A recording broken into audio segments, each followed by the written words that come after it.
AP liquor కేసులో A1 Raj కేసిరెడ్డిని అదుపులోకి తీసుకుని ప్రశ్నిస్తున్నారు ఈడీ అధికారులు. రాజ్ కేసిరెడ్డి ఇంటితో పాటు 5 ప్రాంతాల్లో ఈడీ సోదాలు చేస్తోంది.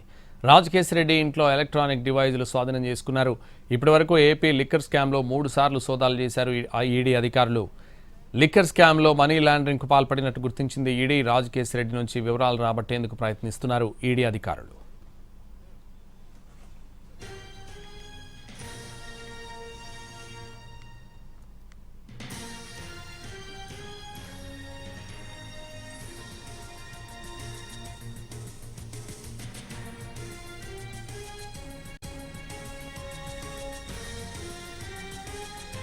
ఏపీ లిక్కర్ కేసులో A1 రాజ్ కేసిరెడ్డిని అదుపులోకి తీసుకుని ప్రశ్నిస్తున్నారు ఈడీ అధికారులు. రాజ్ కేసిరెడ్డి ఇంటితో పాటు 5 ప్రాంతాల్లో ఈడీ సోదాలు చేస్తోంది.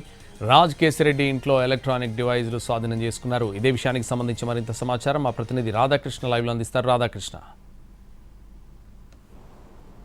సంతోష్, ప్రస్తుతం ఈడీ అధికారులు ఈ ఏపీ లిక్కర్ స్కామ్కి సంబంధించిన దాంట్లో దూకుడు పెంచారనే చెప్పుకోవాలి. ఇప్పటికే మూడు సార్లు హైదరాబాద్తో పాటు మరికొన్ని ప్రాంతాల్లో ఈ ఏపీ లిక్కర్ స్కామ్కి సంబంధించిన దాంట్లో నిందితులుగా ఉన్న వారి ఇళ్లలో సోదాలు నిర్వహించడం జరిగింది. ఇప్పుడు తాజాగా ఇవాళ ఉదయం కూడా ఈ కేసులో ఏపీ లిక్కర్ స్కామ్ కేసులో మొదటి నిందితుడిగా ఉన్న రాజ్ కేసిరెడ్డి ఇంట్లో సోదాలు నిర్వహించడం జరిగింది. 9:45 ప్రాంతంలో రాజ్ కేసిరెడ్డిని ఈడీ కార్యాలయానికి తీసుకొని వచ్చినట్లుగా తెలుస్తుంది. ప్రస్తుతం అయితే లోపల రాజ్ కేసిరెడ్డి అయితే ఉన్నారు. అతనితో పాటు ఈ కేసుకు సంబంధించిన అధికారులు ఎవరైతే దర్యాప్తు చేస్తున్న ఈడీకి సంబంధించిన వాళ్ళు ఉన్నారో వాళ్ళు ప్రస్తుతం వివరాలు అయితే సేకరిస్తున్నారు. ప్రధానంగా ఏపీ లిక్కర్ ట్రాన్స్పోర్ట్ స్కామ్ దంచిన దాంట్లో 195 కోట్ల రూపాయలకు సంబంధించిన స్కాము ఈడీ అధికారులు వెలుగులోకి తీసుకొని రావడం జరిగింది. దీనిపైన అంటే దాదాపు ప్రభుత్వ ఆదాయానికి గండి కొట్టే విధంగా మనీ లాండరింగ్ పాల్పడ్డారనేది ఒకవైపు అభియోగాలు ఉన్న నేపథ్యంలో ఆ అభియోగాలకు సంబంధించి ఈసీఐఆర్ నమోదు చేసిన ఈడీ అధికారులు కేసు దర్యాప్తు చేయడం ప్రారంభించారు. ఆ క్రమంలోనే దాదాపు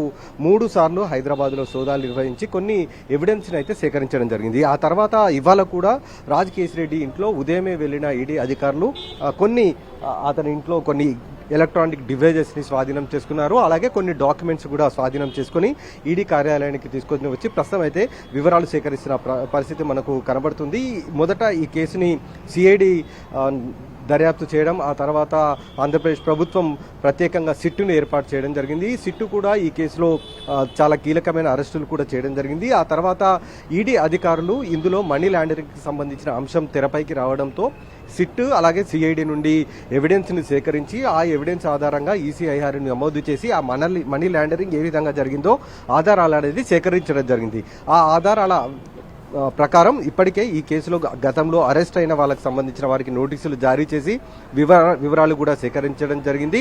దానికి సంబంధించిన అనుగుణంగానే ప్రస్తుతం రాజ్ కేసిరెడ్డిని కూడా ఇవాళ విచారణలో భాగంగా అతన్ని విచారిస్తున్న పరిస్థితి మనకు కనబడుతుంది. మరి రాజ్ కేసిరెడ్డి ఈడీ అధికారులు అడుగుతున్న ప్రశ్నలకు ఎలాంటి సమాధానాలు చెప్తున్నారో చూడాల్సి ఉంటుంది. ఆ సమాధానాల ఆధారంగానే తదుపరి చర్యలు అయితే ఉంటాయి అనేది మనకు తెలుస్తుంది. Santosh. Right, thank you Radhakrishna.